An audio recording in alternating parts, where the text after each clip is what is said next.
इंसान की कीमत। एक बार लोहे की दुकान में अपने पिता के साथ काम कर रहे एक बालक ने अचानक ही अपने पिता से पूछा, पिताजी इस दुनिया में मनुष्य की क्या कीमत होती है। पिताजी एक छोटे से बच्चे से ऐसा गंभीर सवाल सुनकर हैरान रह गए। फिर वे बोले, बेटे, एक मनुष्य की कीमत आंकना बहुत मुश्किल है, वो तो अनमोल है। बालक, क्या सभी उतने ही कीमती और महत्वपूर्ण हैं? पिताजी, हाँ बेटे। बालक के कुछ पल्ले पड़ा नहीं। उसने फिर सवाल किया, तो फिर इस दुनिया में कोई गरीब तो कोई अमीर क्यों है? किसी की कम इज्जत तो किसी की ज्यादा क्यों होती है? सवाल सुनकर पिताजी कुछ देर तक शांत रहे और फिर बालक से स्टोर रूम में पड़ा एक लोहे का रॉड लाने को कहा। रॉड लाते ही पिताजी ने पूछा, इसकी क्या कीमत होगी? बालक, लगभग 300 रुपए। पिताजी, अगर मैं इसके बहुत से छोटे छोटे कील बना दूं तो इसकी कीमत क्या हो जाएगी?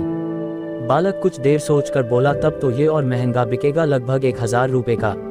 पिताजी, अगर मैं इस लोहे से घड़ी के बहुत सारे स्प्रिंग बना दूं तो? बालक कुछ देर सोचता रहा और फिर एकदम से उत्साहित होकर बोला, तब तो इसकी कीमत बहुत ज्यादा हो जाएगी।